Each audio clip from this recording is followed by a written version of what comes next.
Isang mapagpalang araw po sa bawat pusong sabik sa mga kwentong pumupukaw ng damdamin. Ako po ang inyong kasama sa isa na namang paglalakbay kung saan ang mga pangarap at katotohanan ay magtatagpo. Sabi nila, walang ina ang hindi nangangarap ng magandang kinabukasan para sa kanyang anak. Pero paano kung ang katuparan ng pangarap na yon ang maging simula ng isang bangungot? Halina't pakinggan natin ang kwento ni Amuma, isang ina na ang tanging yaman ay ang pagmamahal sa kanyang anak. Isang pagmamahal na susubukin ng karangyaan, kasakiman at panlilinlang. Ang pagbukas ng dambuhalang bakal na tarangkahan ng Villa Esmeralda ay parang pagbukas ng pinto patungo sa ibang mundo. Mula sa kinauupuan niya sa mamahaling sasakyan, natanaw ni Amuma ang isang palasyo. Hindi ito isang bahay, kundi isang palasyo na gawa sa puting bato at salamin, napapaligiran ng hardin na mas malawak pa sa buong baryo nila sa Dalampasigan. Mahigpit ang kapit niya sa luma at medyo kupas na niyang bayong, ang tanging dala niya mula sa probinsya. Sa loob niyon ay naroon ang lahat ng kanyang yaman, ilang pirasong damit, isang maliit na rosaryo, at ang larawan ng kanyang yumaong asawa. Nang huminto ang sasakyan sa harap ng malaking pinto, tila nawalan ng lakas ang mga tuhod ni Amuma. Ito na ba talaga ang bahay ng kanyang banyuhay? Ang maliit niyang banyuhay na dati tinuturuan lang niyang magbilang gamit ang mga bato sa tabing dagat. Bago pa man siya makababa, bumukas na ang pinto at mula roon ay lumabas ang kanyang anak. Si Banyuhay, isang Adonis sa tunay na buhay, nakasuot ng mamahaling suit, makintab ang sapatos, at ang ngiti ay kasing liwanag ng araw. "Nay!"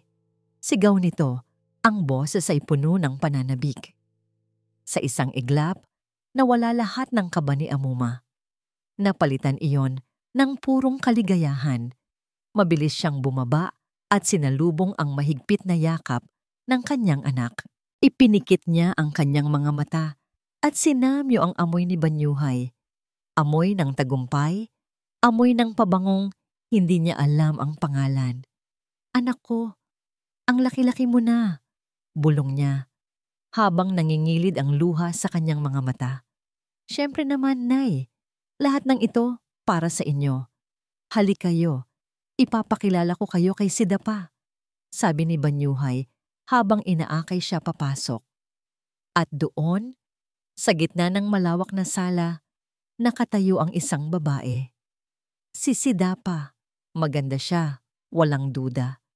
Ang kanyang postura ay parang isang reyna, nakasuot ng isang pulang bestida na lalong nagpapatingkad sa kanyang maputing balat. Ngumiti ito, ngunit ang ngiti ay hindi umabot sa kanyang mga mata. "Welcome po sa Villa Esmeralda, tita," bati nito. Ang boses ay kasing lambing ng musika, ngunit may lamig na naramdaman si Amuma. Nahihiyang inilahad ni Amuma ang kanyang kamay. Isang kamay na magaspang dahil sa taon ng paglalabada at pagtatrabaho sa bukid.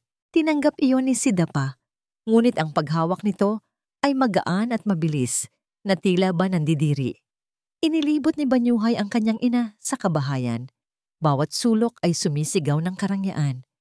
Ngunit habang naglalakad, hindi maalis sa isip ni Amuma ang pakiramdam na hindi siya kabilang doon. Ang kanyang mga lumang tsinelas ay tila nag-iiwan ng dumi sa makintab na sahig na gawa sa marmol. Nang maghahapunan na, inakay siya ni Sidapa sa isang maliit na silid. "Tita, I brought you something more comfortable," sabi nito. Sabay abot ng isang simpleng uniforme ng mga katulong. "Baka po kasi madumihan itong suot ninyo. Sayang naman." Natigilan si Amuma. Tiningnan niya ang kanyang bestida, ang pinakamaganda niyang damit na isinuot niya para lang sa okasyong ito. Bigla, naramdaman niya ang sobrang hiya. "Salamat, Hija," pilit niyang sabi, habang kinukuha ang uniforme. Sa hapagkainan, ang mesa ay napakahaba. Si Banyuhay ay nasa isang dulo, si Sidapa sa kabila, at si Amuma ay naiwang mag-isa sa gitna. Ang daming kubyerto sa kanyang harapan. Hindi niya alam kung alin ang uunahing gamitin. Nang ilapag ang ulam, isang malaking isda na may kakaibang sarsa. Automatikong kumuha si Amuma ng isang malaking bahagi at inilagay sa plato ni Banyuhay. Iyon ang nakasanayan niya, ang laging unahin ng kanyang anak. Ngunit bago pa man niya mailapag ng tuluyan ng kutsara, isang kamay ang pumigil sa kanya. Kamay ni Sidapa. "Oh, tita, no need for that," sabi nito. May pilit na ngiti. "May mga servers naman tayo para dyan. Besides, we have to be careful with hygiene." Para siyang binuhusan ng malamig na tubig. Hygiene? Kailan pa naging marumi ang pag-aasikaso ng isang ina sa kanyang anak? Nakita niya ang bahagyang pagkalito sa mukha ni Banyuhay, ngunit ito'y ngumiti lamang. "Oo nga po, Nay. Hayaan niyo na po sila. Kumain na lang po kayo," sabi ng kanyang anak. Pinilit ni Amuma na ngumiti at tumango, ngunit sa loob niya may kung anong nabasag. Ang bawat subo ng masarap na pagkain ay tila walang lasa. Pakiramdam niya, hindi siya ang ina ng pinakamahalagang tao sa mesang yon. Pakiramdam niya, isa lamang siyang bisita. Isang hindi inaasahang bisita. Matapos ang hapunan, habang nag-aayos si Banyuhay ng ilang papeles sa kanyang study, nilapitan siya ni Amuma. Nais niyang maramdaman muli ang yakap nito, ang init ng kanyang anak. Ngunit si Sidapa ay sumunod. "Babe, it's getting late. Kailangan mo nang magpahinga para sa meeting mo bukas," sabi nito kay Banyuhay. Sabay pulupot ng kamay sa braso ng lalaki na tila inaangkin ito. Humarap si Banyuhay sa kanyang ina. May pagmamahal pa rin sa mga mata nito, ngunit meron na ring pagod. "Nay, magpahinga na rin po kayo. Alam kong napagod kayo sa biyahe," sabi nito sa malambing na boses. Lumapit ito at humalik sa kanyang noo. "Hayaan niyo na po si Sidapa ang mag-asikaso sa akin. Magpahinga na lang po kayo." Tumango si Amuma. Wala nang salitang lumabas sa kanyang bibig. Naglakad siya pabalik sa kanyang silid. Isang silid na maganda ngunit malamig. Isinara niya ang pinto at doon, sa gitna ng katahimikan at karangyaan, pumatak ang kanyang unang patak ng luha sa loob ng Villa Esmeralda. Ang mga salitang iyon, kahit malambing, ay tumarak sa kanyang puso na parang isang patalim. "Hayaan niyo na po si Sidapa ang mag-asikaso sa akin." Sa gabing iyon, naintindihan ni Amuma. Dumating siya sa palasyo ng kanyang anak, hindi bilang isang reyna ina, kundi bilang isang anino nunang nakaraan na kailangan ng humanap ng sarili nitong lugar sa dilim. Lumipas ang mga araw sa Villa Esmeralda na parang agos ng isang malamig na ilog. Tahimik, marangya, ngunit walang init. Para kay Amuma, ang bawat umaga ay magkasing kahulugan ng kalungkutan. Gigising siya sa isang malambot na kama sa loob ng isang malawak na silid, ngunit ang unang hahanapin ng kanyang mga mata ay ang pamilyar na tanawin ng dagat sa kanilang baryo. Isang tanawin na hindi niya kailanman masisilayan mula roon. Ang kanyang anak, si Banyuhay, ay laging maagang umaalis at laging hating gabi nang umuuwi. Kapag nagkikita man sila, ito'y saglit lamang, isang mabilis na halik sa noo, isang, "Kumusta po ang araw niyo, Nay?" Bago ito tuluyang lamunin ng trabaho o ng atensyon ni Sidapa. Si Sidapa, sa harap ni Banyuhay, siya ay isang anghel. Ngunit kapag silang dalawa na lang ang naiiwan, lumalabas ang tunay nitong kulay. Isang umaga, habang nagwawalis si Amuma sa sala, nilapitan siya ni Sidapa.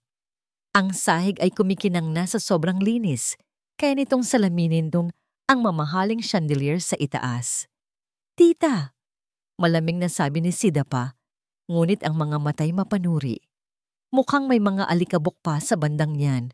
"Pwede bang pakidaanan ulit ng basahan? Yung maigi po, ha?" Tumingin si Amuma sa tinuturo ni Sidapa. Wala siyang makitang kahit isang butil ng alikabok. Ngunit ano ang magagawa niya? Sa bahay na ito, ang salita ni Sidapa ang batas. Kumuha siya ng basahan at lumuhod. Kinukuskos ang sahig na mas makinis pa sa kanyang palad. Habang ginagawa yon, naalala niya ang paglalabada sa ilog sa kanilang probinsya. Pagod siya roon, ngunit may dangal. Dito, sa ilalim ng mapanuring tingin ni Sidapa, pakiramdam niya'y unti-unti siyang nawawalan ng halaga.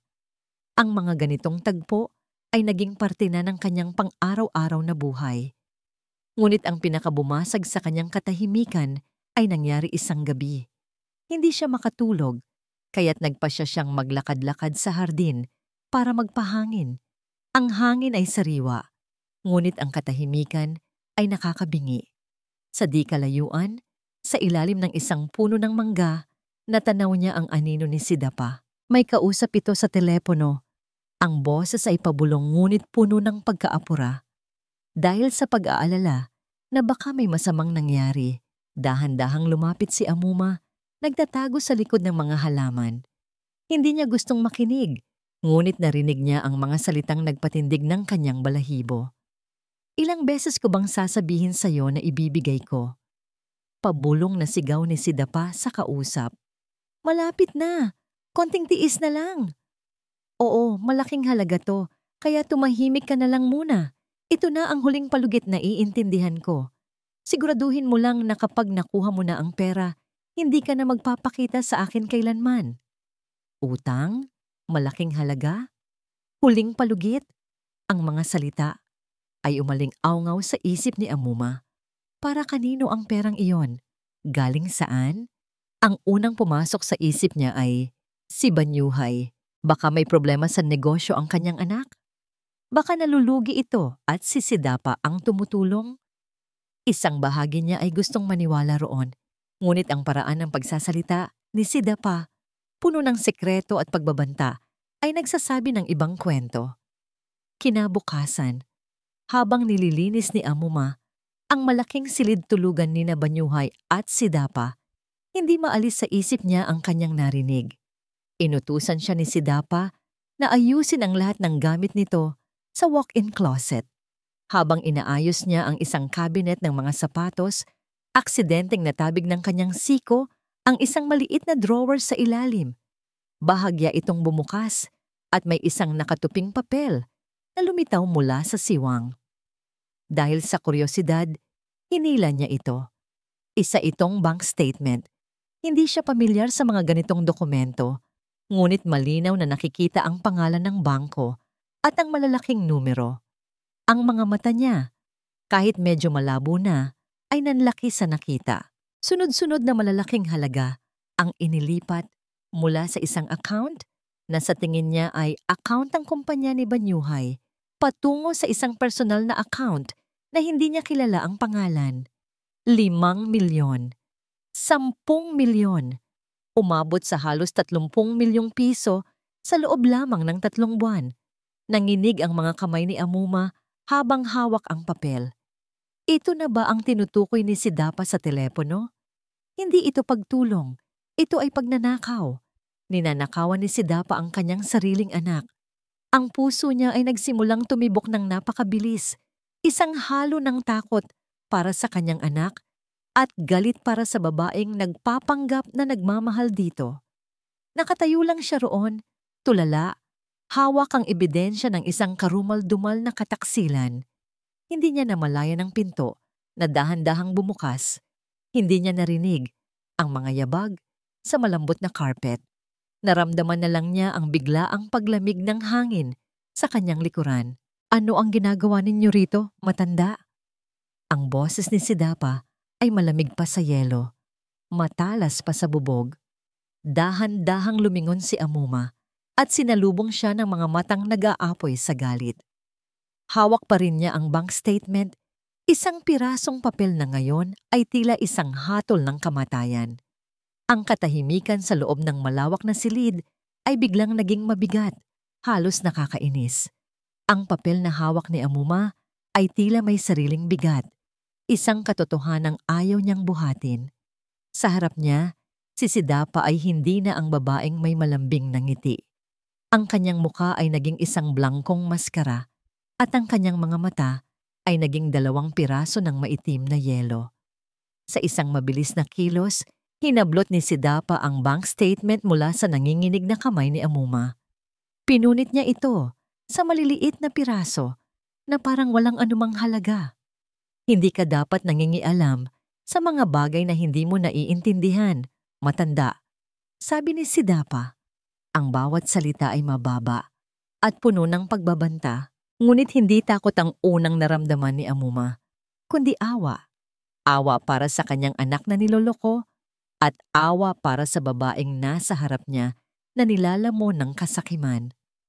Hija, nagsusumamong sabi ni Amuma, ang boses ay basag. Hindi ko ito sasabihin kay Banyuhay. Nakikiusap ako sa'yo. Itigil mo na to. Maawa ka sa anak ko. Pinaghirapan niya ang lahat ng mayroon siya ngayon. Isang tawa ang kumawala sa mga labi ni Sidapa. Isang tawang walang saya, mapakla at mapang-uyam. Maawa? Bakit ako maaawa? Lahat ng ito ay kulang pa sa lahat ng isinakripisyo ko para sa kanya. At sino ka para pagsabihan ako? Isa ka lang matandang pulubi na pinulot niya mula sa probinsya. Dapat ay nagpapasalamat ka pa at pinatira kita sa pamamahay ko. Pamamahay mo? Hindi napigilang itanong ni Amuma. Ang bahay na ito ay pag-aari ng anak ko. Lalong tumalim ang tingin ni Sidapa. Lumapit ito kay Amuma. Ang mukha ay ilang pulgada na lang ang layo. At malapit na itong maging akin. Kaya kung ako sa'yo, mananahimik ka na lang sa isang sulok na parang isang basahan. Dahil sa isang salita ko lang, kaya kitang itapon pabalik sa pinanggalingan mong putikan. Tumalikod si Amuma, hindi dahil sa natalo siya, kundi dahil kailangan niyang makalayo. Kailangan niyang makausap ang kanyang anak.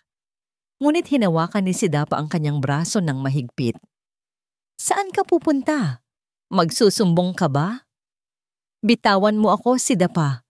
Pilit na pumipiglas ni Amuma. Sa halip na bitawan, kinaladkad siya ni Sidapa palabas ng silid, pababa ng hagdanan, hanggang sa marating nila ang malawak na kusina. Doon, sa ibabaw ng kalan, may isang maliit na kawali na may pinainit na mantika, marahil ay para sa pagprito ng kung anuman. Patuloy na nagsusumamo si Amuma. Parang awa mo na, Sidapa. Huwag mong sirain ang buhay ng anak ko. Huwag mong sirain ang buhay mo. Ngunit ang mga salita niya ay tila hangin lamang. Biglang nagbago ang ekspresyon ni Sidapa. Ang galit sa mga mata nito ay napalitan ng isang nakakakilabot na kalkulasyon. Mabilis nitong sinulyapan ang isang maliit na kutsilyo na ginagamit sa pagbabalat ng prutas na nakapatong sa kitchen counter. Sa isang iglap, kinuha ito ni Sidapa at mabilis na ginuhit sa sarili niyang braso. Hindi malalim, ngunit sapat na para dumugo. Aray! Sigaw niya, isang sigaw na puno ng pagkukunwari. Anong ginagawa mo? Baliw ka na ba? Nagulat si Amuma sa kanyang ginawa. Hindi niya maintindihan ang nangyayari. Bago pa man siya makapag-react, tumakbo si Sidapa palapit sa kalan. Hinawakan nito ang handle ng mainit na kawali.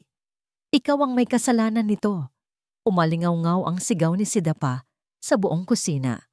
At sa huling sandali, nakita ni Amuma ang demonyo sa mga mata nito. Isang ngisi ang gumuhit sa mga labi ni Sidapa bago nito sinadyang itagilid ang kawali. Ang mainit, kumukulong mantika ay sumirit sa hangin at bumuhos na parang ulan ng apoy sa mukha at braso ni Amuma. Isang nakakabinging sigaw ang kumawala mula sa lalamunan ni Amuma. Isang sigaw na puno ng matinding sakit na hindi niya kailanman naramdaman sa buong buhay niya. Ang kirot ay nakakabulag, parang libo-libong karayom na sabay-sabay tumutusok sa kanyang balat. Napaluhod siya, hawak ang nasusunog niyang mukha. Ang mundo niya ay naging isang impyerno ng sakit at paghihinagpis, kasabay ng kanyang pagbagsak sa sahig, ang tunog ng pagbukas ng pinto sa sala. Sidapa? Nay, I'm home. Ang masayang boses ni Banyuhay ay tumama sa pader ng tensyon sa kusina. Pumasok si Banyuhay sa kusina at ang nangiti sa kanyang mga labi ay naglaho, napalitan ng isang ekspresyon ng matinding pagkabigla at pangingilabot. Ang kanyang nakita ay isang eksenang mula sa isang masamang panaginip. Ang kanyang ina, si Amuma, ay nakaluhod at namimilipit sa sahig.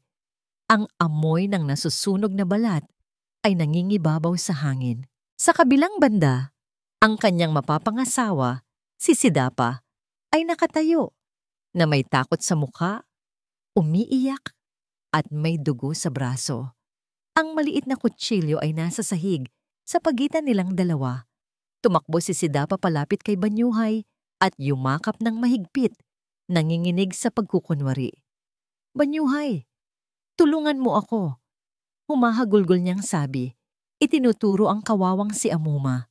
"Sinubukan niya akong saktan. Tinangka niya akong saksakin, Banyuhay. Ipagtanggol mo ako." Nakatitig si Banyuhay. Ang kanyang utak ay hindi maproseso ang nakikita. Ang kanyang ina na naghihirap. Ang kanyang minamahal na nasasaktan. Ang kanyang mundo ay gumuho sa isang iglap.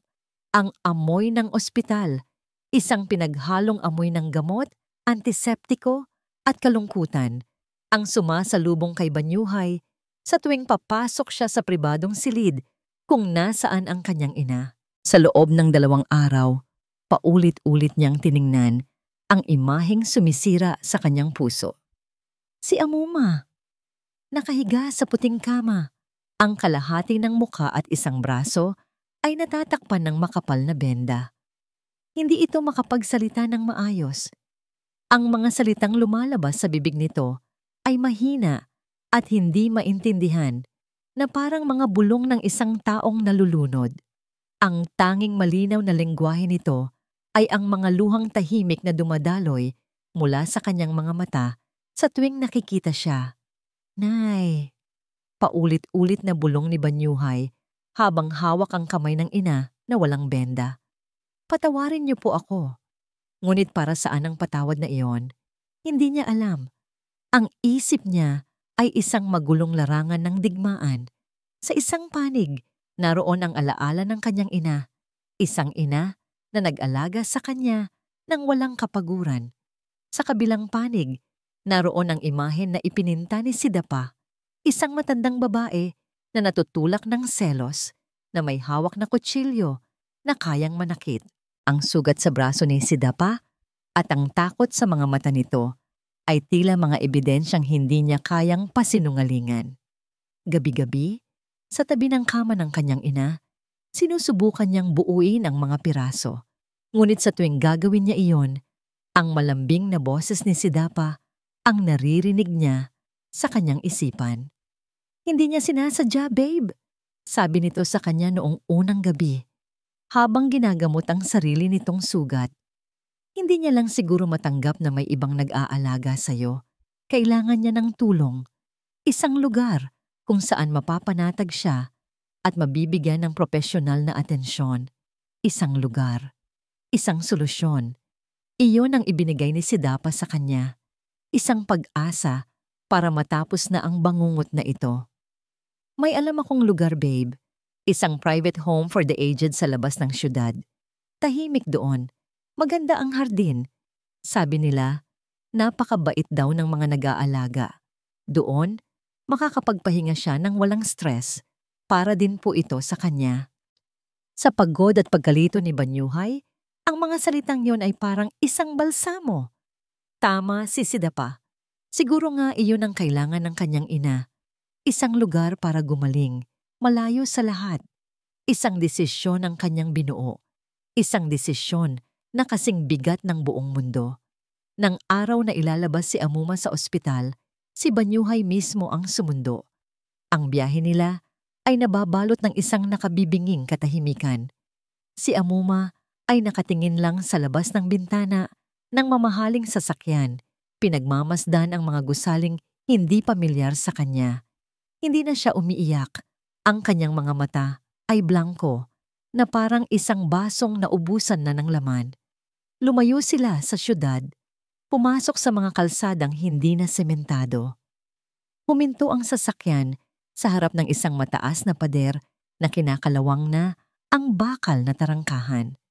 Sa itaas nito ay may isang lumang karatulang kahoy, bahay kalinga ng nalimutan. Hindi ito ang lugar na inilarawan ni Sidapa. Ang pintura ng gusali ay natutuklap na. Ang hardin ay hindi na alagaan. Ang mga damo ay matataas. May ilang matatanda na nakaupo sa mga upuang plastik sa labas. Ang kanilang mga tingin ay walang buhay, nakatanaw sa malayo. Tama ba ito? Tanong ni Banyuhay sa sarili. Isang malamig na kaba ang gumapang sa kanyang dibdib.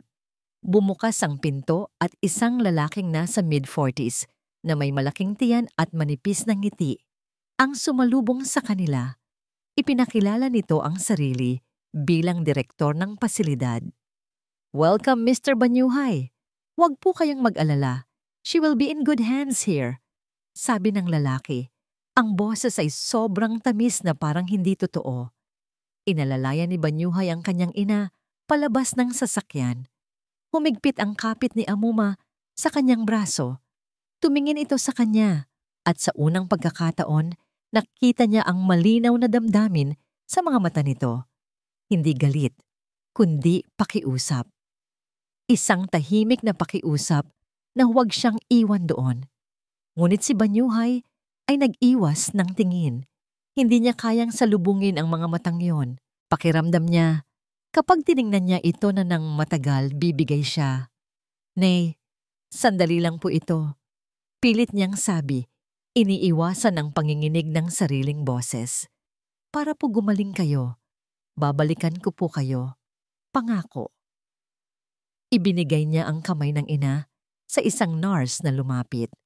At sa huling pagkakataon, lumingon siya.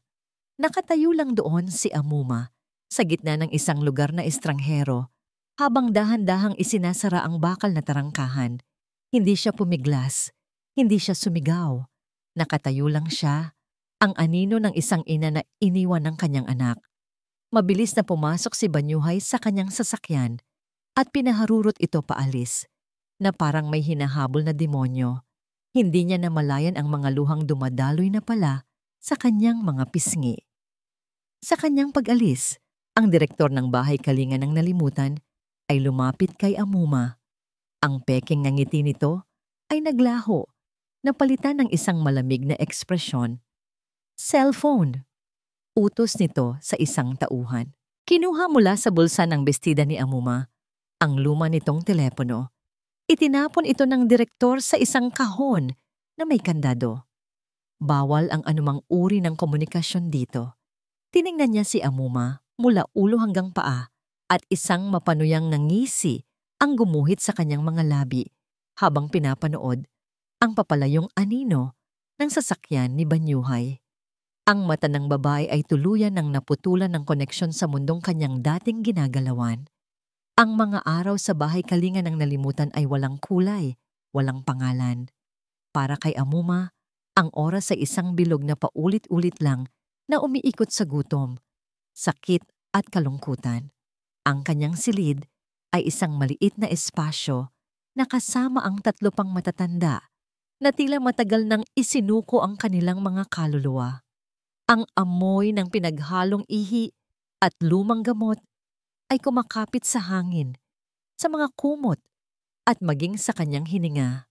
Ang benda sa kanyang mukha ay pinalitan na ng isang pilat, isang permanenteng paalala ng apoy na tumupok hindi lang sa kanyang balat, kundi pati na rin sa kanyang pag-asa.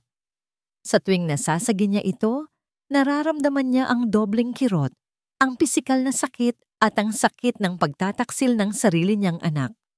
Ang pangako ni Banyuhay, "Babalikan ko po kayo," ay naging isang hungkag na alingaw-ngaw sa kanyang isipan. Isang kasinungalingang pinanghahawakan niya sa simula. Ngunit ngayon ay alam na niyang hindi na kailanman darating. Ang pagkain ay isang pagtitiis, isang mangkok ng malabnaw na lugaw sa umaga, isang piraso ng tuyo at kanin sa tanghali, at kung minsan ay wala ng hapunan. Ang mga tagapag-alaga ay mga aninong walang mukha, na ang tanging interaksyon sa kanila ay mga sigaw at utos. Isang tanghali, habang nanginginig niyang isinusubo ang kanyang pagkain, isang matabang babae na tagapag-alaga ang huminto sa kanyang tabi. Bilisan mo dyan, Amuma. Sigaw nito, na halos matapon ang lugaw sa kanyang kandungan. Hindi ka prinsesa dito. Kung hindi mo yan uubusin, ibibigay ko yan sa mga aso sa labas. Hindi na sumagot si Amuma. Yumuko na lang siya at ipinagpatuloy ang pagkain. Bawat subo ay parang may kasamang buhangin. Wala na siyang lakas para makipagtalo. Wala na siyang lakas para sa anuman. Tinanggap na niya ang kanyang kapalaran. Mamamatay siyang mag-isa sa lugar na ito. Isang lugar na nilimot ng Diyos at ng kanyang sariling anak. Sa gitna ng kanyang pagpapakalunod sa kawalan ng pag-asa, isang bagong mukha ang kanyang nakita. Isang grupo ng mga volunteer ang dumating sa pasilidad. Mga kabataang may dalang mga donasyon at ngiti. Hindi sila pinansin ni Amuma. Marami ng ganitong grupo ang dumating at umalis. Para sa kanya, mga anino lang din silang dadaan. Isang dalaga mula sa grupo ang naatasang maglinis at mag-asikaso sa kanilang ward. Tahimik itong kumikilos, nagpupunas ng mga bintana, nag-aayos ng mga higaan. Nang mapadaan ito sa tabi ni Amuma, bigla itong natigilan. "Permiso po, nanay," malambing na sabi ng dalaga habang inaayos ang kumot ni Amuma. Ang boses na yon, may kung anong pamilyar. Dahan-dahang itinaas ni Amuma ang kanyang ulo. Ang kanyang mga mata, na laging malungkot, ay sinubukang aninagin ang mukha ng dalaga. Nakasuot ito ng face mask at hairnet, ngunit ang mga mata nito, mga matang puno ng awa at kabaitan, ay hindi niya malilimutan. "Dalay?" Halos pabulong na tanong ni Amuma. Ang kanyang boses ay paos dahil sa matagal na hindi paggamit. Ang mga mata ng dalaga sa itaas ng face mask ay nanlaki sa gulat at pagkabigla. Dahan-dahan nitong ibinaba ang maskara. Si Dalay nga, ang dati nilang kasambahay, ang mabait na dalaga na palagi niyang nakakausap sa kusina ng Villa Esmeralda. "Nanay Amuma?" Hindi makapaniwalang bulong ni Dalay. Ang mga mata nito ay mabilis na napuno ng luha habang tinititigan ang malaking pilat sa mukha ni Amuma. Ang payat nitong katawan, ang kawalan ng buhay sa mga mata nito. Anong nangyari sa inyo?" Hindi makasagot si Amuma. Sa halip, isang mainit na luha ang pumatak mula sa kanyang mga mata. Ang unang luha sa loob ng maraming linggo. Isang luha hindi dahil sa sakit, kundi dahil sa wakas. May isang taong nakakilala sa kanya.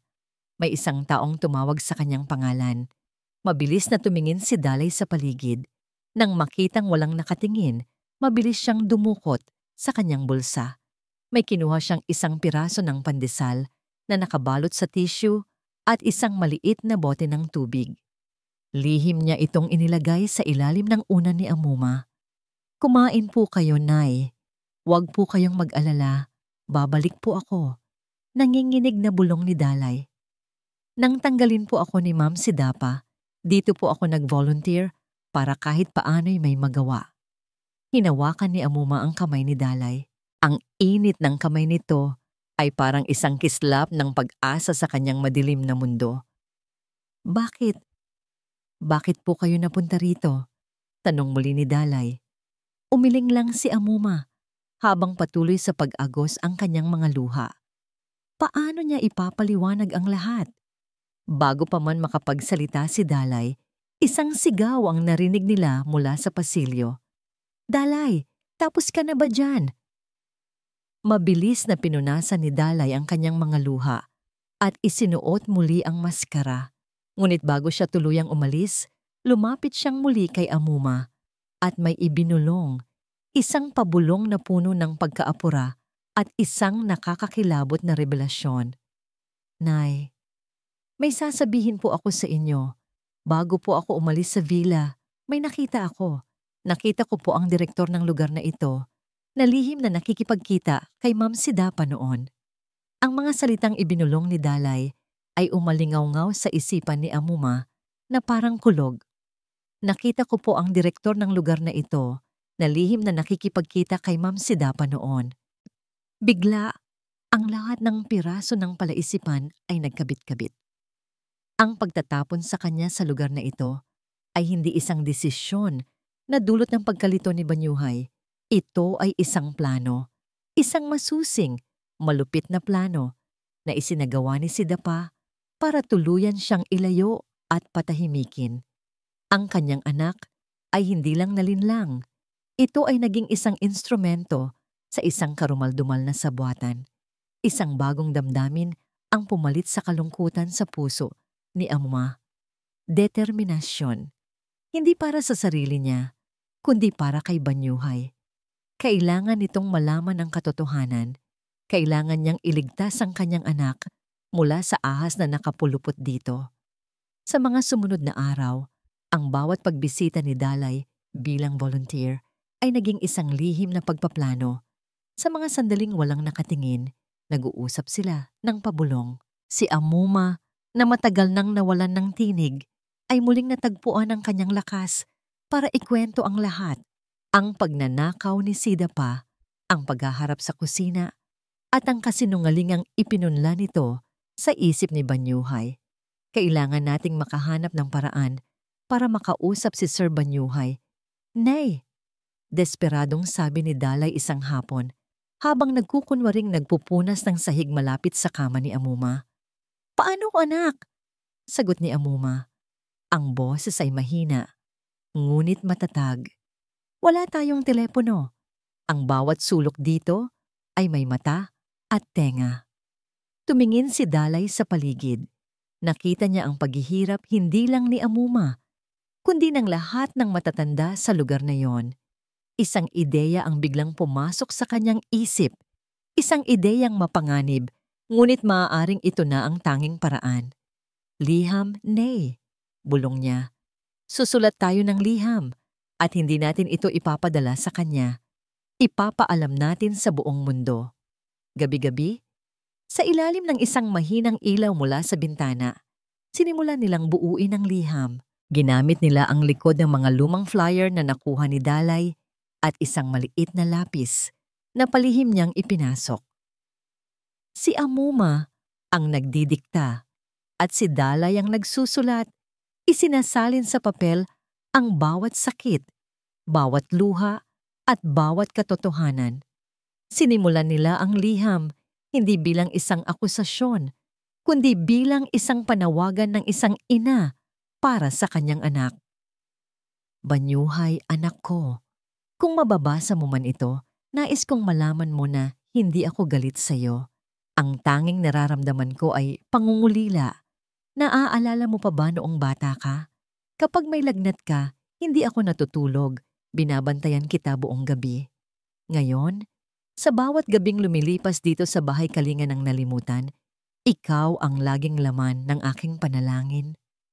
Anak, ang babaeng pinagkakatiwalaan mo ay may tinatagong lihim. Ang pilat sa aking muka ay hindi dahil sa aksidente. Ito ang naging kabayaran sa pagkatuklas ko sa kanyang pagnanakaw sa perang pinaghirapan mo. Bawat salita ay isang patak ng dugo mula sa puso ni Amuma. Isinalaysay niya ang lahat ng walang labis, walang kulang. Ang huling bahagi ng liham ay isang pakiusap. Hindi ko hinihiling na paniwalaan mo ako agad, anak. Ang hinihiling ko lang, buksan mo ang iyong mga mata. Mag-imbestiga ka. Hanapin mo ang katotohanan. Mahal na mahal kita, Banyuhay. At kahit anong mangyari, ikaw pa rin ang aking nag-iisang yaman. Nagmamahal ang iyong ina, Amuma. Nang matapos ang liham, pareho silang umiiyak. Ang plano ni Dalay ay simple, ngunit delikado. Tuwing Sabado, may isang pamilya na regular na bumibisita sa isa sa mga lolo sa kanilang ward. Mabait ang pamilyang ito. Susubukan ni Dalay na makiusap sa kanila. Dumating ang araw ng Sabado. Puno ng kaba ang dibdib ni Dalay. Habang abala ang mga staff, nilapitan niya ang anak na babae ng lolo, isang dalagang nasa kolehiyo. Ate, parang awa niyo na po. Pakiusap ni Dalay. Ang boses ay nanginginig. May isang nanay po dito, si Nanay Amuma. Inaabuso po siya. Kailangan niya ng tulong. Ito po ang kwento niya. Ipinakita niya ang liham. Habang binabasa ng dalaga ang sulat, ang mukha nito ay nagbago mula sa pagtataka, naging awa, hanggang sa naging galit. Tumingin ito kay Amuma na nakaupo sa isang sulok, isang buhay na larawan ng pagdurusa. Walang hiya, bulong ng dalaga. Anong kailangan kong gawin? Kailangan po itong malaman ng mundo, sabi ni Dalay.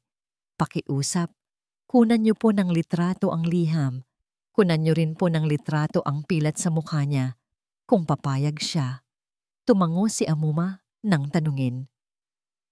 Dahan-dahan niyang iniharap ang kanyang mukha sa kamera ng cellphone ng dalaga. Hindi na niya ito ikinahihiya.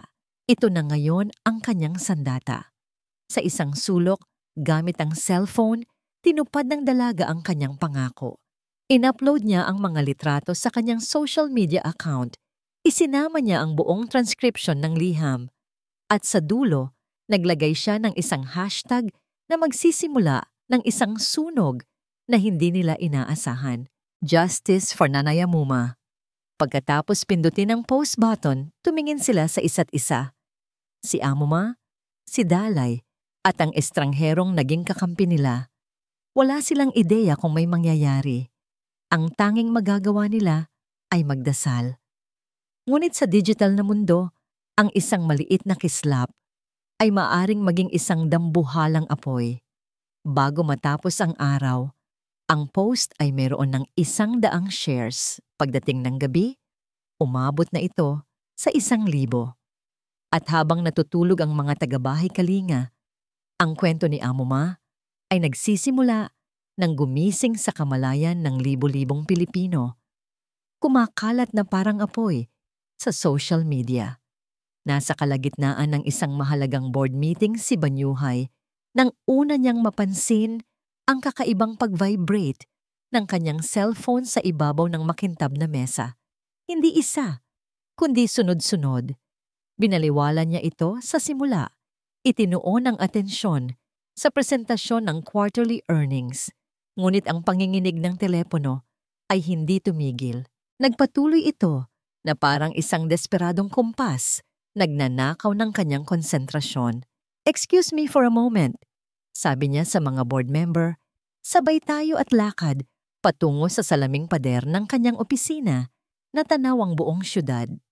Pagtingin niya sa kanyang telepono, bumaha ang mga notifikasyon, mga text message mula sa mga kaibigan, pamilya, at kasosyo sa negosyo, mga tag sa social media, mga missed call.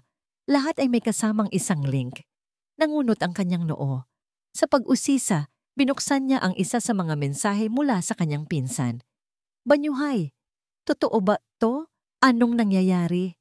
Nakalakip sa mensahe ang link sa isang viral post. Nang i-click niya ito, bumungad sa kanya ang isang imahe na nagpatigil sa kanyang paghinga. Isang litrato, isang mukha, ang mukha ng kanyang ina, na may malaking pilat na tila isang mapa ng kalungkutan. Sa ilalim nito, isang sulat kamay na liham, ang liham ng kanyang ina. Sinimulan niyang basahin. Sa bawat salita, tila may isang pader na unti-unting gumuho sa loob niya. Ang mga pamilyar na salita. "Anak ko, naaalala mo pa ba nung bata ka?" ay tumusok sa kanyang puso.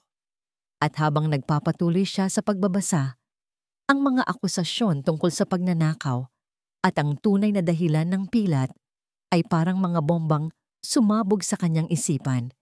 Sa ilalim ng post, libo-libong komento. "Anak na walang utang na loob. How could you do this to your own mother? Sana siya." Justice for Nanay Amuma. "Kinasusuklaman kita, Banyuhay. Pera lang ang mahalaga sa'yo." Ang mga salita ay mas masasakit pa sa sampal. Ang pangalang pinaghirapan niyang itayo, ang reputasyong iningatan niya, ay dinudurog sa harap ng milyon-milyong tao. Napahawak siya sa mesa para suportahan ang sarili. Ang kanyang mga tuhod ay biglang nanghina. Hindi. Hindi ito totoo. Isa itong paninira. Isang kasinungalingan. Mabilis siyang bumalik sa meeting. "Gentlemen, I apologize. A family emergency has come up. We have to adjourn this meeting, sabi niya. Ang boses ay pilit na pinapakalma. Dali-dali siyang umuwi sa Villa Esmeralda. Ang kanyang isip ay tumatakbo, naghahanap ng paliwanag. Pagdating niya, naabutan niya si Sidapa sa sala. Kalmadong umiinom ng tsaa habang nagbabasa ng isang fashion magazine na tila walang kamalay-malay sa apoy na kumakalat online. Sidapa! Sigaw niya, ang boses ay nanginginig sa pinaghalong galit at pagkalito. Ipinakita niya ang telepono. Nakita mo na ba to? Anong ibig sabihin nito? Tumingin si Sidapa sa screen. Sa isang iglap, isang anino ng gulat ang dumaan sa kanyang mga mata. Ngunit mabilis itong napalitan ng mga luhang nagsimulang mamuo. Oh my God! Banyuhay! Humagulgol ito. Ang mga balikat ay nagsimulang manginig. Paano? Paano nila nagawa ito? Sinisiraan nila tayo. Sinisiraan nila ang nanay mo. Anong ibig mong sabihin? Tanong ni Banyuhay, ngunit isang bahagi niya ay gustong maniwala sa sinasabi nito. Hindi ba't halata, babe? Sabi ni Sidapa sa gitna ng kanyang mga hikbi. May gustong sumira sa'yo. Sa pamilya natin, ginamit nila ang isang matandang walang kalaban-laban para sa masama nilang hangarin. Look at that letter. Halatang hindi sulat ng nanay mo yan. Pinlano ito, Banyuhay. Isang masamang plano para sirain ka. Ang kanyang pag-arte ay perpekto. Ang kanyang mga luha, ang kanyang takot, ang kanyang galit. Lahat ay tila totoo. Niyakap siya ni Banyuhay, hinahayaan ang sarili na maniwala sa isang mas madaling katotohanan. Mas madaling paniwalaan na biktima sila kaysa tanggapin na siya ay naging isang halimaw. Ngunit habang yakap niya si Sidapa, isang butil ng pagdududa ang naitanim na sa kanyang puso. Ang mga salita sa liham, lalo na ang tungkol sa pagnanakaw, ay tila isang pamilyar na himig. Isang bagay na pilit niyang kinalimutan. Biglang tumunog muli ang kanyang telepono. Isang numero na hindi niya kilala. Dahil sa inis, sinagot niya ito. Hello? Mr. Banyuhay? Isang seryosong boses ng isang matandang lalaki ang nasa kabilang linya. Ito ay si Mr. De Guzman, isa sa pinakamatagal at pinakatiwalaan niyang kasosyo sa negosyo. Hindi ako tumatawag para husgahan ka, iho. Pero bilang kaibigan ng yumaong ama mo, may ipapayo ako sa'yo. Bago ka maniwala sa kahit ano, tingnan mong mabuti ang sarili mong bakuran. May mga naririnig ako tungkol sa mga di pangkaraniwang galaw sa pananalapi ng kumpanya mo. Ingat ka, anak. Pagkababa ng telepono, tumingin si Banyuhay kay Sidapa na nagpupunas pa rin ng kanyang mga pekeng luha. Ang butil ng pagdududa ay nagsimulang tumubo, nagsisimulang mag-ugat. Ang payo ni Mr. De Guzman kasama ang mga salita sa liham ay nagsimulang bumuo ng isang nakakakilabot na larawan sa kanyang isipan. Nang hindi nagpapaalam, tumalikod si Banyuhay at naglakad patungo sa kanyang study. Isinara niya ang pinto. Iniwan si Sidapa na nagtataka sa sala. Umupo siya sa kanyang silya, tinititigan ang telepono. May isang paraan para malaman ang totoo. Nanginginig ang kanyang mga daliri habang dinadial niya ang numero ng kanyang chief accountant. Miguel, sabi niya nang may sumagot sa kabilang linya. I need a favor. It's urgent and confidential. I need a full audit report of all company transactions for the past 6 months, especially those authorized by Sidapa. I need it on my desk by tomorrow morning. Ang umaga ay dumating ng walang sikat ng araw para kay Banyuhay. Ginugol niya ang buong gabi sa kanyang study, nakatitig sa kawalan, habang si Sidapa ay kumatok sa pinto, nagtatanong kung ano ang problema. Hindi niya ito pinagbuksan. Ang bawat katok nito ay parang isang martilyo na pumupukpok sa salamin ng kanyang pagtitiwala. Lumilikha ng mga lamat na hindi na kailanman mabubuo. Bandang 7:00 ng umaga, isang email ang pumasok sa kanyang inbox. Galing ito kay Miguel, ang kanyang accountant. Ang subject, Confidential Audit Report. Nanginginig ang kanyang kamay habang ikiklik ang attachment. Ang kanyang screen ay napuno ng mga numero, mga spreadsheet, at mga digital na resibo. Sa simula, hindi niya maintindihan, ngunit habang tinititigan niya ang mga ito, unti-unting lumitaw ang isang pattern. Mga proyektong hindi umiral, mga supplier na peke, mga payroll para sa mga empleyadong multo, at sa dulo ng bawat transaksyon, isang pangalan ang laging naroon. Nag-aaproba ng paglabas ng pondo, si Dapa. Ang mga numero ay hindi nagsisinungaling. 30 milyon. Eksaktong halaga na nakasulat sa liham. Ang katotohanan ay naroon, itim sa puti. Isang digital na testamento sa isang matagal at masusing pagnanakaw. Ang babaeng minahal niya, ang babaeng ipinagtanggol niya laban sa sarili niyang ina, ay dahan-dahan siyang nilulubog sa kumunoy ng utang at kasinungalingan. Isang tunog ng pagkabali ang narinig niya, ang tunog ng sarili niyang puso. Tumayo siya, ang silya ay tumumba sa likod niya. Ang galit, pagsisisi at sakit ay nagsama-sama sa isang malakas na alon.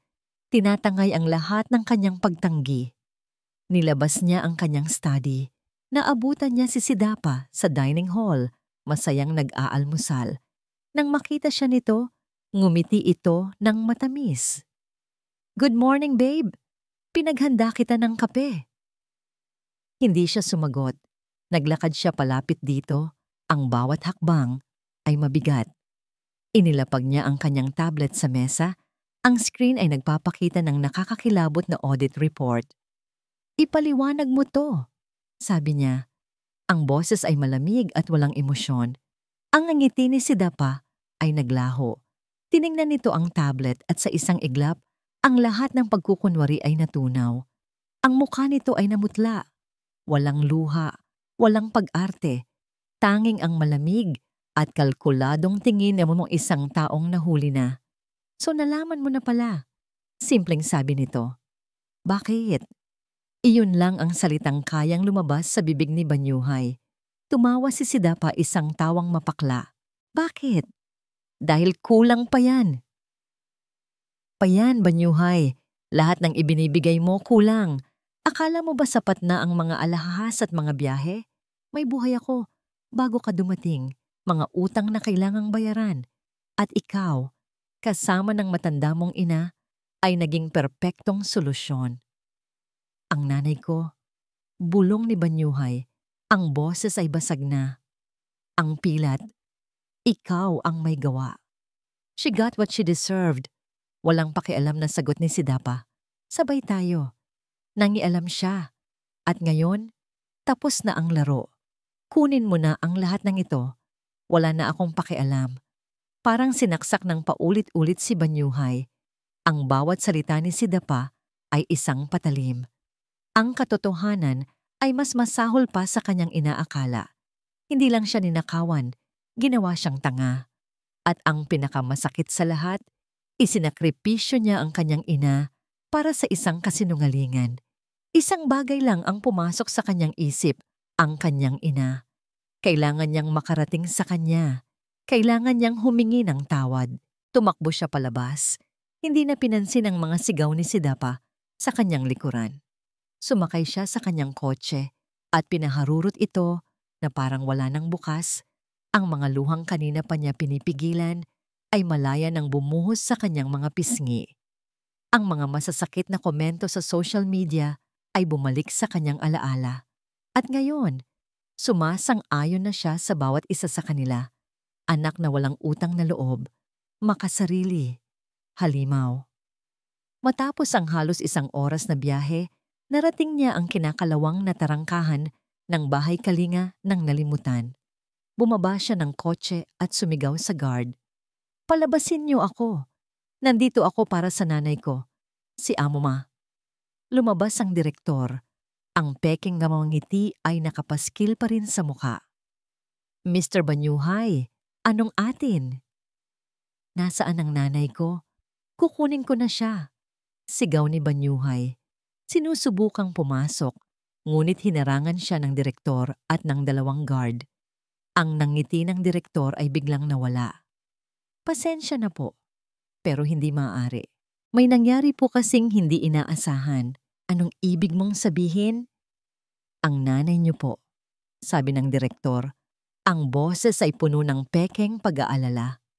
Nagkaroon po ng aksidente. Mukhang nadulas po siya sa hagdanan kaninang umaga. Medyo malubha po ang kanyang kalagayan. Nasa infirmary po siya ngayon at hindi maaaring maistorbo. Ang mga salita ay parang isang suntok sa sikmura ni Banyuhay. Nadulas o sinadya. Ang lahat ng hangin ay tila nawala sa kanyang mga baga. Napaluhod siya sa maalikabok na lupa sa labas ng tarangkahan. Huli na ba ang lahat? Lahat ay nawala. Ang kanyang pera, ang kanyang reputasyon, ang pag-ibig na inakala niyang totoo. At ngayon, baka pati ang buhay ng nag-iisang tao na tunay na nagmahal sa kanya. Sa labas ng tarangkahan ng lugar na nilimot, si Banyuhay ay sumigaw. Isang sigaw na puno ng pagsisisi, isang sigaw ng isang anak na tuluyan ng nawala. Ang paglubog ng araw ay nagdala ng isang malamig na dilim, ngunit para kay Banyuhay, ang tunay na kadiliman ay nasa loob ng kanyang kaluluwa. Nakaupo siya sa loob ng kanyang kotse, nakaparada sa di kalayuan mula sa bahay kalinga ng nalimutan. Ang kanyang mga mata ay nakatitig sa bakal na tarangkahan, isang simbolo ng kanyang pinakamalaking pagkakamali. Hindi siya umalis, hindi niya kayang umalis.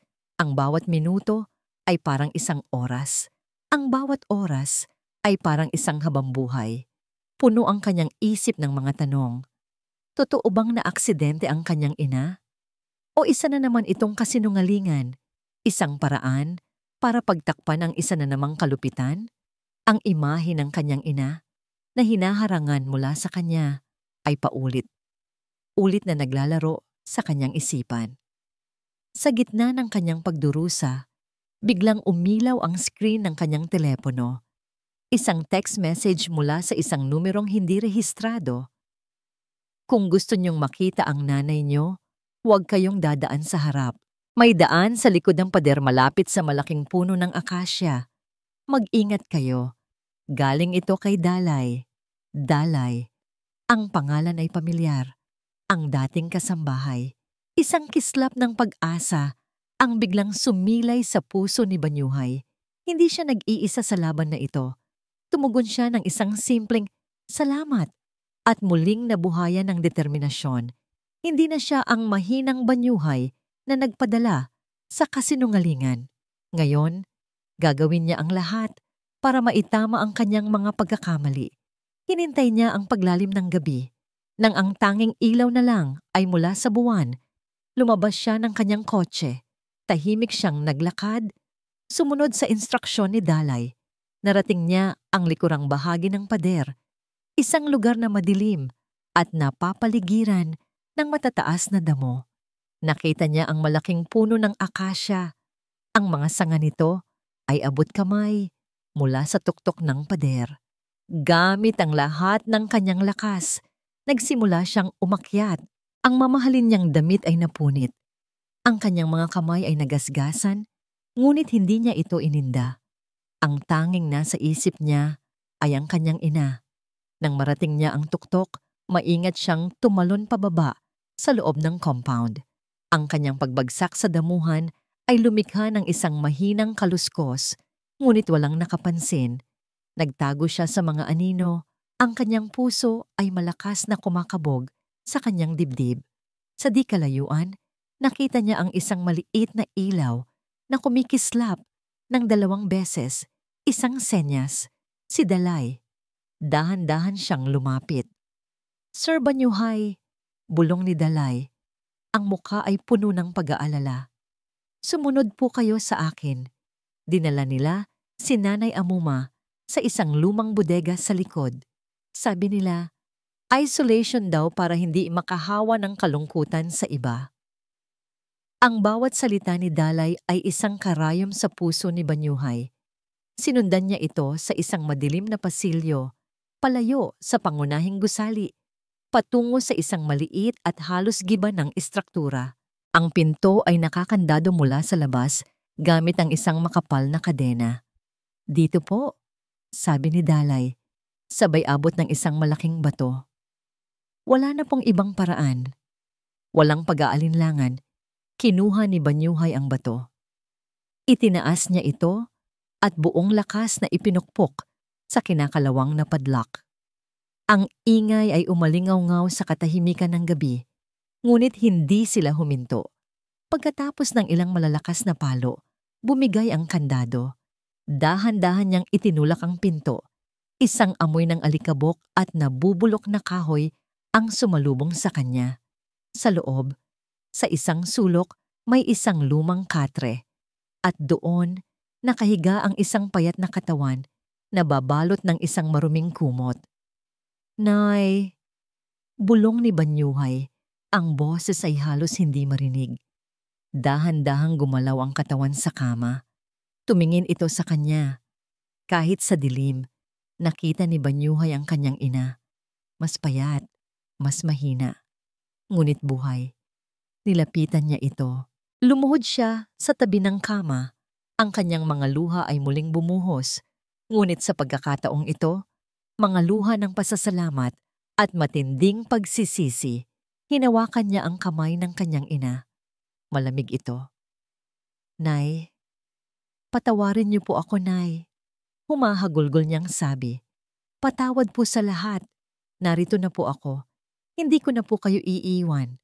Itinaas ni Amuma ang kanyang kamay at marahang hinaplos ang pisngi ng kanyang anak. Walang salitang lumabas sa kanyang bibig, ngunit ang kanyang mga mata ay nagsalita ng higit pa sa sapat. May pagpapatawad, may pagmamahal. Dahan-dahan niyang inalalayan ang kanyang ina para tumayo. "Aalis na po tayo dito, ne," sabi niya. Ngunit habang papasok sila palabas ng pinto, isang sinag ng flashlight ang tumama sa kanilang mga mukha. Sinisilaw sila. "Aba, aba, aba. Look who we have here." Isang pamilyar na boses ang narinig nila. Ang direktor, kasama ang dalawang malalaking guard, ay nakatayo sa kanilang harapan, nakaharang sa daan. "Saan ka pupunta, Mr. Banyuhay?" Ang pagbisita ay tapos na. Ang nangisi sa mukha ng direktor ay parang sa isang demonyo sa ilalim ng liwanag ng buwan. Sa likod nito, ang dalawang guard ay dahan-dahang nagsara ng kanilang pormasyon, tinitiyak na walang daan para makatakas. Para kay Banyuhay, ang eksena ay isang bangungot na nagkatotoo. Ngunit sa pagkakataong ito, hindi na siya ang duwag na nagtatago sa likod ng mga kasinungalingan. Sa likod niya ay ang kanyang ina, mahina at nangangailangan ng proteksyon. At iyon lang ang nag-iisang bagay na mahalaga. "Hayaan niyo kaming umalis," mariing sabi ni Banyuhay. Ang boses ay kalmado ngunit may bigat ng bakal. Itinayo niya ang kanyang ina sa likod niya, ginagawang pananggalang ang sariling katawan. Tumawa ang direktor. "At bakit naman namin gagawin yon, Mr. Banyuhay? Ang nanay mo ay pasyente namin, at ikaw ay isang trespasser. Sa tingin ko, kailangan nating turuan ka ng leksyon." Sa isang senyas mula sa direktor, sumugod ang dalawang guard. Ang una ay sinubukang sunggaban si Amuma, ngunit mabilis na hinarang ito ni Banyuhay. Ginamit niya ang kanyang katawan para itulak ang guard palayo, ngunit mas malaki ito at mas malakas. Isang malakas na suntok ang tumama sa kanyang panga, dahilan para mapaatras siya. Naramdaman niya ang init ng dugo sa kanyang labi. "Banyuhay! Anak!" Narinig niyang sigaw ng kanyang ina, puno ng takot. Ang sigaw na yon ay parang gasolinang ibinuhos sa nag-aalab na niyang galit at pagsisisi. Sa buong buhay niya, ang ina niya ang laging nagpoprotekta sa kanya. Ngayon, pagkakataon na niya, hindi niya ininda ang sakit. Nang muling sumugod ang guard, umilag si Banyuhay at ginamit ang momentum ng kalaban para itulak ito ng buong lakas. Tumama ito sa pader at pansamantalang natigilan. Ngunit ang isa pang guard ay nasa likod na niya, Handa nang humampas gamit ang isang baston. Sa isang iglap, isang anino ang mabilis na dumaan. Si Dalay, hawak ang isang matigas na sanga ng kahoy, ay buong tapang na pinalo ang kamay ng guard na may hawak ng baston. Bumitaw ito sa sakit. "Huwag niyong sasaktan si Sir!" Sigaw ni Dalay. Ang tapang ay nangingibabaw sa takot. Ngunit ang kaguluhan ay nagbigay ng pagkakataon sa direktor. Mabilis itong lumapit kay Amuma. Hinawakan ito sa braso. "Tapusin na natin to," sabi nito. Kinakaladkad si Amuma palayo. "Huwag!" Sigaw ni Banyuhay.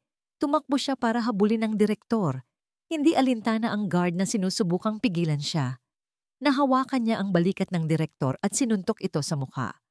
Bumagsak ang direktor sa lupa. Ngunit sa pagbagsak nito, itinulak nito si Amuma ng malakas. Nawalan ng balanse si Amuma at bumagsak sa matigas na lupa. Isang mahinang ungol ng sakit ang kumawala sa kanyang bibig. Doon na napuno ang salop, ang imahe ng kanyang ina na muling nasasaktan dahil sa kanya ang nagtulak kay Banyuhay sa sukdulan. Sumigaw siya, isang sigaw na hindi nagaling sa lalamunan, kundi mula sa kaibuturan ng kanyang kaluluwa. Isang sigaw ng isang anak na sawa nang makitang inaapi ang kanyang ina. Susugurin na sana niya ang bumabangong direktor ng bigla. Isang nakakasilaw na ilaw ang tumanglaw sa buong lugar. Kasunod nito ang isang malakas at hindi mapagkakamalang tunog. Ang sirena ng mga pulis. Sunod-sunod na sasakyan ng pulis ang pumasok sa compound. Ang kanilang mga ilaw na pula at asul ay ginawang isang entablado ng hustisya ang madilim na bakuran. Bumaba ang mga unipormadong pulis, armado at handa. "Pulis, bitiwan niyo ang mga sandata niyo at dumapa." Sigaw ng isang opisyal. Ang direktor at ang mga guard ay natigilan. Ang kanilang tapang ay biglang naglaho na parang bula. Itinaas nila ang kanilang mga kamay sa pagsuko. Isang lalaking nakasuit ang lumapit kay Banyuhay. Ito ang kanyang abogado, si Attorney Robles, na tinawagan niya bago pa man siya pumasok sa compound. "Sinunod ko ang utos mo, Banyuhay," sabi ng abogado. "Ipinasa ko sa pulis ang kopya ng audit report at ang viral post. May sapat na tayong ebidensya para buksan ang isang investigasyon." Binaliwala ni Banyuhay ang lahat. Ang tanging mahalaga sa kanya ay ang babaeng nakahandusay pa rin sa lupa. Dahan-dahan niyang nilapitan at inalalayan ang kanyang ina. "Nay, ayos lang po ba kayo?" tanong niya. Ang boses ay puno ng pag-aalala. Tumingin si Amuma sa kanyang anak. Hinawakan niya ang duguan nitong labi. Isang luha ang pumatak sa kanyang mga mata. "Ikaw, anak, ayos ka lang ba?" Sa kabila ng lahat, siya pa rin ang inaalala nito. Habang dinadakip ng mga pulis ang direktor, nagsimula itong magsalita. Desperadong iligtas ang sarili. "Wala akong kasalanan. Inutusan lang ako. Si Sidapa ang nagplano ng lahat. Bayad ako para ilayo ang matandang yan. Itanong niyo pa sa kanya." Ang kanyang pag-amin na narinig ng lahat. Ang huling pako sa kabaong ng mga kasinungalingan ni Sidapa. Maingat na binuhat ni Banyuhay ang kanyang ina. Habang naglalakad sila palayo sa gulo, palayo sa bodega na naging kulungan nito at palabas sa tarangkahan na naging hadlang sa kanila, ang bawat hakbang ay isang hakbang patungo sa liwanag. Ang ilaw mula sa mga sasakyan ng pulis ay nagmistulang isang bukang liwayway, ang simula ng isang bagong umaga. Sa loob ng ambulansya, habang ginagamot ang kanyang mga sugat, sinubukan niyang kausapin ang kanyang ina. "Nay, patawad po." Ngunit si Amuma ay hindi sumagot. Nakatitig lang ito sa labas ng bintana. Ang mga mata ay nakatanaw sa malayo, blanko at walang emosyon. Ang katahimikan niya ay mas mabigat, mas masakit, at mas puno ng pagsusumbat kaysa sa kahit anong sigaw o galit na maaari niyang ibigay. Ang mga sumunod na linggo ay isang malabo at magulong panaginip para kay Banyuhay. Ang mundo niya, na dating umiikot sa mga board meeting at magagarang party, ay ngayon umiikot na lang sa 4 na sulok ng isang silid sa ospital, sa mga pasilyo ng presinto ng pulisya at sa mga opisina ng kanyang mga abogado. Ang iskandalo ay sumabog. Ang pangalan niya at ni Sidapa ay laman ng bawat balita. Ang Justice for Nanay Amuma ay naging isang pambansang usapin. Ang unang hakbang na ginawa ni Banyuhay ay harapin ang lahat ng kahihinatnan. Sa tulong ng kanyang mga abogado, sinimulan niyang ayusin ang gusot. Ipinagbili niya ang Villa Esmeralda, ang palasyong naging isang gintong hawla, kasama ang halos lahat ng kanyang mga luxury car at iba pang ari-arian. Ang perang nakuha ay ginamit niyang pambayad sa lahat ng ninakaw ni Sidapa mula sa kumpanya. Tinitiyak na walang empleyado o kasosyo ang madadamay. Ang natira ay inilalaan niya para sa pinakamahusay na medikal na atensyon para sa kanyang ina. Isang araw, ipinatawag siya sa presinto. Nakatakda siyang magbigay ng kanyang opisyal na salaysay. Habang naglalakad siya sa pasilyo, isang pamilyar na figura ang kanyang nakasalubong. Si Sidapa, nakaposas, inaakay ng 2 pulis. Ang dating postura nitong parang reyna ay wala na. Ang kanyang buhok ay magulo, ang kanyang mga mata ay walang buhay, at ang kanyang mukha ay walang bakas ng kahit anong emosyon. Nagkatitigan sila. Sa mga mata ni Sidapa, wala ng galit o pagmamahal, tanging isang malamig na kawalan. Sana masaya ka na, Banyuhay, sabi nito. Ang boses ay walang sigla. Nakuha mo na ang gusto mo.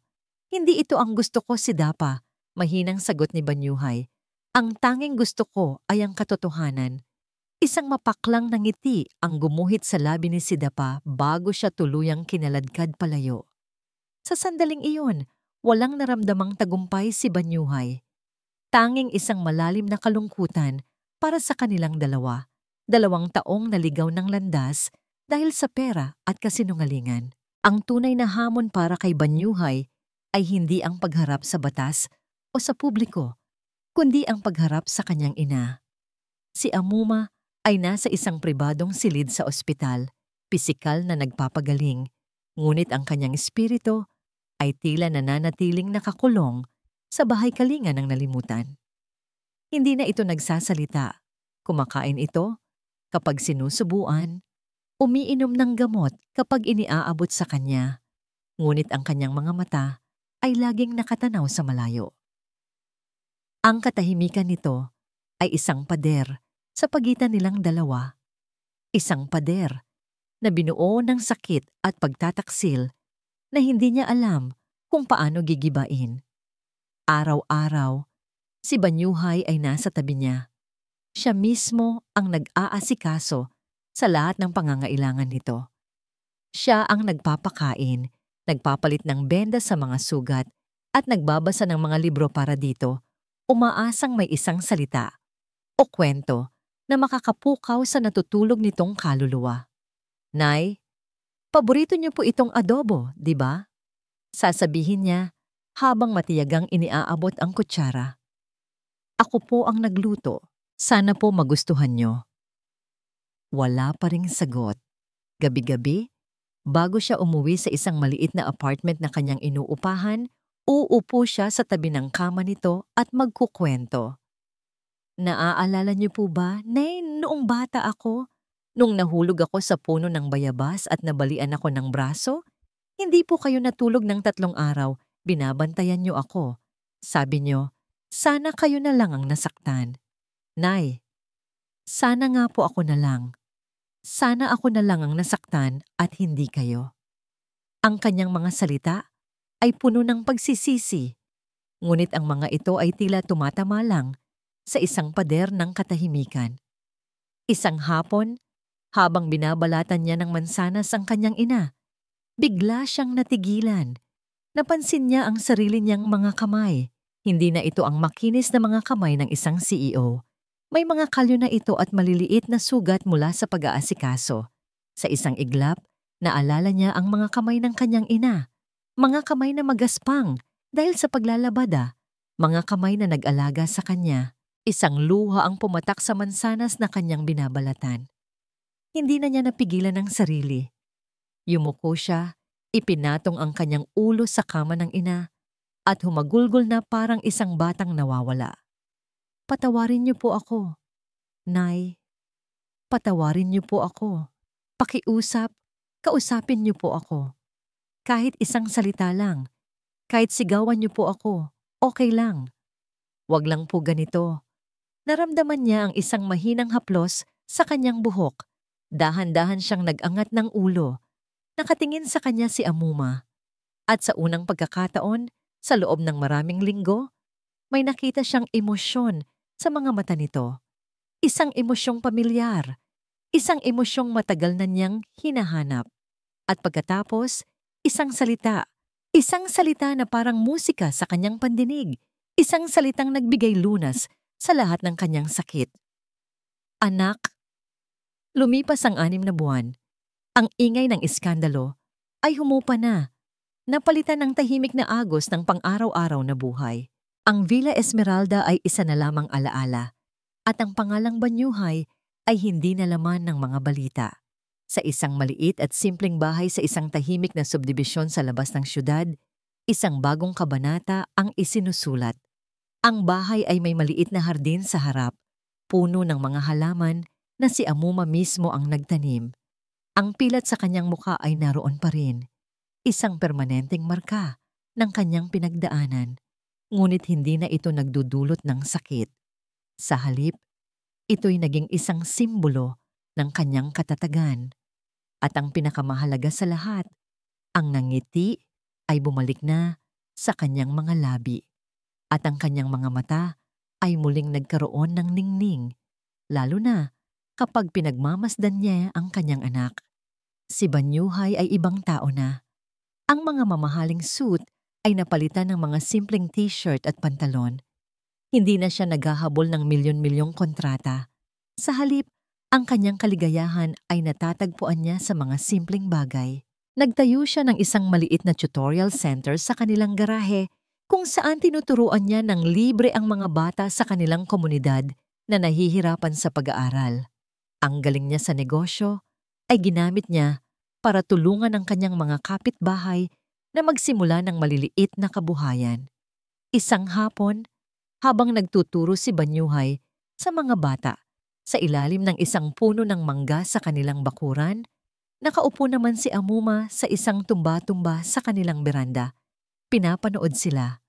Ang tawanan ng mga bata at ang pasensyosong boses ng kanyang anak ay ang pinakamagandang musika sa kanyang pandinig. Lumapit sa kanya si Dalay, na ngayon ay itinuturing na nilang kapamilya at regular na bumibisita. "Kamusta na po kayo, Nay?" tanong ni Dalay, sabay abot ng isang basong malamig na tubig. "Heto anak, masaya," sagot ni Amuma. Ang tingin ay hindi inaalis kay Banyuhay. "Noon, ang pangarap ko lang ay makita siyang maging matagumpay. Ngayon ko lang naintindihan na ang tunay na tagumpay pala ay hindi nasusukat sa dami ng pera, kundi sa laki ng puso." Nang matapos ang klase at magpaalam na ang mga bata, lumapit si Banyuhay sa kanyang ina. Umupo siya sa sahig sa paanan nito. Ipinatong ang ulo sa kandungan nito, tulad ng ginagawa niya noong siya ay bata pa. "Napagod ka ba, anak?" tanong ni Amuma, habang marahang hinahaplos ang buhok nito. "Hindi po, Nay," sagot ni Banyuhay. "Sa totoo lang po, ngayon lang ako hindi napapagod. Dati, pagod na pagod ako sa paghabol sa mga bagay na akala ko ay magpapasaya sa akin. Ngayon, ang kaligayahan na po ang lumalapit sa akin sa tuwing nakikita ko kayong nakangiti." Katahimikan ang namagitan sa kanila, isang komportableng katahimikan na puno ng pag-unawa. Pinanood nila ang dahan-dahang paglubog ng araw, ang kalangitan na nagkukulay kahel at lila. "Patawad po ulit, Nay, sa lahat," bulong ni Banyuhay. Hinawakan ni Amuma ang mukha ng kanyang anak at itinaas ito para magkatinginan sila. "Anak, ang sugat sa aking mukha ay naghilom na. Ang sugat sa aking puso ay pinagaling mo na. Ang nakaraan ay tapos na. Ang mahalaga ay ang ngayon at ang bukas na haharapin nating magkasama. Tumayo si Amuma at inilad ang kanyang kamay. Halika, maghapunan na tayo. Nagluto ako ng paborito mong sinigang. Magkahawak kamay silang pumasok sa loob ng kanilang maliit, ngunit masayang tahanan.